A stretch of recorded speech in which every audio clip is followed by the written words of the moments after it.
I was like 12 years old, right? I was sort of on the basis of like really designing my first own campaign world. I already sort of had, but this was like me testing the waters of like, ooh, maybe to be a real D&D nerd, I should buy a module and run one. So I got Axe of the Dwarvish Lords. Ooh.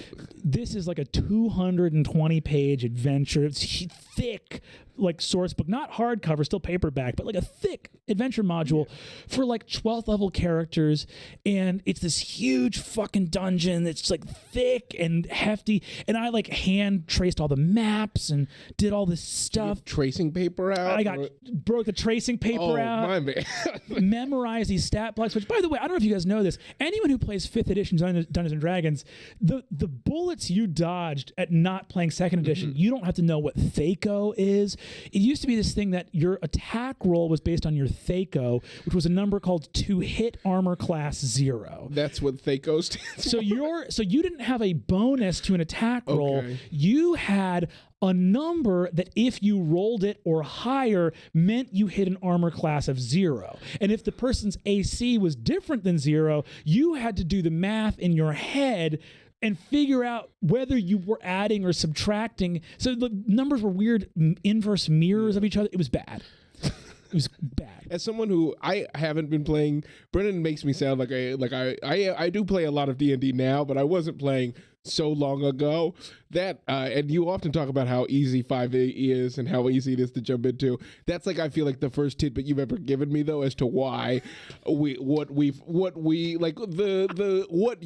paths you walked so that we could be where we are today. Well, like all credit to Mike Merles. Look, like the renaissance we're in with D&D right now is credited due to, number one, extremely popular, awesome things that are D&D actual play content, like Critical Role, like the Adventure Zone, like our boy Murph's and Emily and not another D&D podcast. Got to shout it out.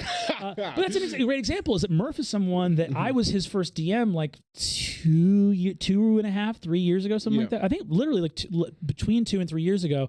And Murph is a great fucking DM, one of the most proficient DMs out there. He's got a fucking podcast that's like huge. So if you're feeling intimidated, like, sometimes I'll see people be like, well, of course that person's a great DM. They've been DMing for 20 years. You don't need to DM for 20 years to be a great DM. You can start and be a great DM right away if you make the focus of what you're doing your players' enjoyment at the table. In any case. Can we go back to THAC0 though? I am very interested in why you're creased. So here's why I got so creased. I get Axe of the Dwarvish Lords, right? Huge adventure, big-ass dungeon, evil wizard. I'm like, cool. This is a published D&D adventure. Let's do it. I get my 4 players at the table. They all make a bunch of dwarven PCs. Oh, hell yes. Very exciting. My brother makes this like dwarven paladin lady who's like a very cool, avenging dwarven paladin. The setting dictates that the first event these characters go to is in a dwarven settlement where a marriage is going underway, and as a little bit of like flavor, it's an older dwarven guild elder marrying this younger dwarven like princess, and the princess is like not super hyped about the wedding. And it's like, but then the wedding is attacked by the evil wizard Bombeldo or whatever the guy's fucking name is, and what ends up happening is I start to narrate this wedding, literally just to set the scene of the PCs doing like a little bit of role playing before the adventure starts. Well, check it out.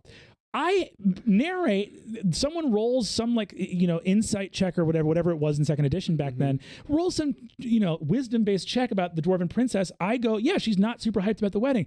Guess what my PCs do? They fucking clock the groom over the back of the head, kidnap the princess, and they're like, we're not going to watch you get married to this person you don't like. Wow. And so I go, are you sure you don't want to, are you sure you don't want to stay? And they go, no, we're kidnapping the bride and we're getting her the fuck out of here. And so the adventure becomes the dwarven militia chasing down these kidnappers. And of course, I'm like, they're immediately having the most fun in the world. They've kidnapped this princess. And then I just start role-playing this princess as being like, yeah, thank you. This was a bad situation to be in. So in other words, weeks and weeks and weeks of my life, and 95% of this book are gone in the first It wasted a ton of tracing paper. God, the amount of tracing paper. I could have done so many Pokemon, so many Digimon. So many Pokemon, dude. You could have used those for Shrinky Dinks. You could have put it to good use. Instead, it all became nothing. Bombeldo. Bombeldo showed up to literally an empty. He's like, I have come to kidnap a princess. Guess what, dog? She's gone.